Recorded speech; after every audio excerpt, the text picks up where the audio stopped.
नमस्कार दोस्तों, मैं सुजीत कुमार सोनी बगहा से। आज पूरे देश में किसानों के लिए किसान आंदोलन कर रहे हैं। वो अपने लिए नहीं कर रहे हैं, हम सब के भविष्य के लिए, हम सब के पेट के लिए कर रहे हैं। भारत किसानों का देश कहा गया है।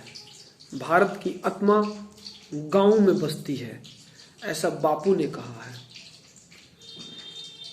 एक महान व्यक्ति ने, एक प्रधानमंत्री ने भारत मुल्क के कहे हैं, जय जवान जय किसान। लेकिन आज भारत देश में जवान बनाम किसान हो गया है। जवान को किसान से लड़ाया जा रहा है। किसान एक पिता के समान है और जवान एक बेटे के समान है। बाप और बेटे को लड़ाया जा रहा है।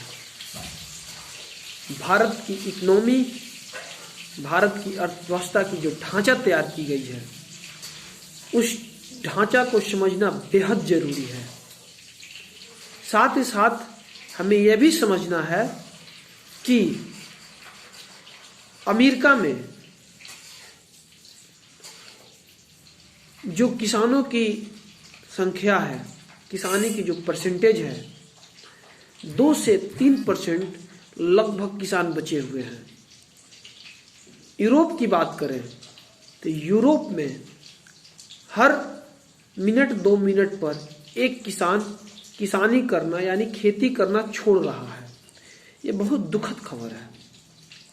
अगर हम बात करें डेवलपिंग कंट्री की, जिसमें चाइना भी आता है और भारत भी आता है, इन डेवलपिंग कंट्रियों में किसान की जो जमीन है वो किसान नीति के तहत, कॉरपोरेट नीति के तहत किसान की जो जमीन है छीनी जा रही है। किसी न किसी नीति के तहत किसान की जमीन छीनी जा रही है। 10 बीघा जोतने वाला किसान कॉरपोरेट सेक्टर में नौकरी करता है, नौकर की तरह उसके साथ बर्ताव किया जाता है। और आज किसान आंदोलन हो रहा है। इसको भी समझना बेहद जरूरी है। जो भारत की अर्थव्यवस्था का जो ढांचा तैयार किया गया है, वह ढांचा का मेन मकसद यही है कि किसान गरीब का गरीब ही रहे, अमीर न हो सके। अगर हम बात करें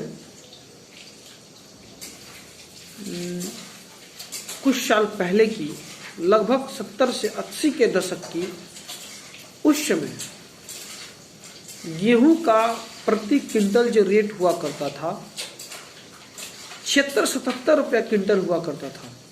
और आज गेहूं का जो रेट है 1600 रुपया प्रति क्विंटल का रेट है।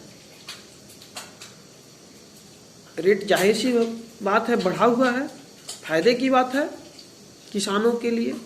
लेकिन हम यहीं नहीं रुके, थोड़ा और आगे बढ़ें तो सरकारी दफ्तरों में जाएं, वहाँ पे देखें जो सरकारी मुलाजिम हैं उनकी जो वेतनमान बढ़ा है, जो उनकी इनकम बढ़ी है, 120 से 150 गुना बढ़ी है।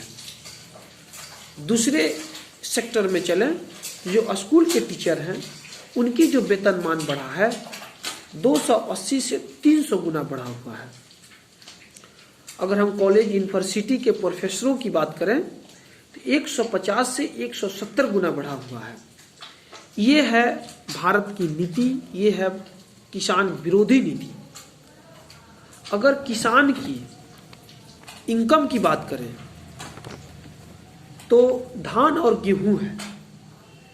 धान और गेहूं का जो इनकम बढ़ा है पिछले 70 से 80 के दशक के बाद और अब तक, इन डिस्टेंस में, इन समयों में मात्र 19 गुना बढ़ा हुआ है। अगर ये 19 गुना सरकारी मुलाजिम और सांसदों विधायकों की बड़ी होती तो अब तक ये लोग अपनी नौकरी पेशा छोड़ चुके होते। लेकिन किसान जाएगा कहाँ, उसको तो करना है। अगर जो ये सरकारी वेतनमान जो बढ़ा हुआ है, अगर इसी हिसाब से अगर किसान को 100 गुना ही मात्र बढ़ाया गया होता उसका इनकम, तो इस साल लगभग 7,000 रुपया प्रति क्विंटल किसानों को गेहूं की दाम मिलता। अगर ऐसा हो, अभी आवाज आएगी कि इतना पैसे कहां से आएंगे। अरे तो भैया, सांसद, विधायक, मंत्री, इन सबों के जो पैसे आते हैं, 7वां वेतन आयोग का जो वेतन है, हालांकि अभी केंद्रीय हुआ है, अगर पूरे देश में अगर लागू हो जाता है तो 4,80,000 करोड़ रुपया का ज्यादा खर्च आएगा। ये पैसे कहां से आएंगे? इस पैसे की तो कोई बात नहीं करता, क्योंकि हम तो किसान के बारे में ही बात करेंगे कि कोई स्टेट में, कोई राज्य में अगर किसान का कर्ज माफ करने का पॉलिसी होता है, उसका हम विरोध करेंगे कि भैया इतना पैसे कहां से आएंगे, कहां से देंगे। ये सब कई तरह की सवाल किसानों के लिए खड़ा कर दी जाएगी, लेकिन किसान के साथ कोई खड़ा नहीं हो रहा है। जो अपने छत पे गमलों में जो पानी डालता है वो किसान बन रहा है। किसान का मतलब गमलों में पानी डालना नहीं होता है, हल और कुदाल लेकर खेत में उतरना भी होता है। हम आप सबसे अनुरोध करेंगे कि इस विषय को गंभीरता से लें, किसानों के हित के लिए लें, किसानों के साथ खड़ा हो, क्योंकि किसान है तो जीवन है, जल ही जीवन है, ये तो सत्य है, लेकिन किसान भी जीवन है, ये भी सत्य है। आज से, अभी से, जब तक हम जिए तब तक किसानों के लिए, किसानों के साथ, किसानों के बारे में ही सोचें, उसके साथ खड़े रहें, क्योंकि किसान नहीं रहेगा तो जीवन नहीं रहेगा। जय हिंद, जय भारत, जय जवान, जय किसान।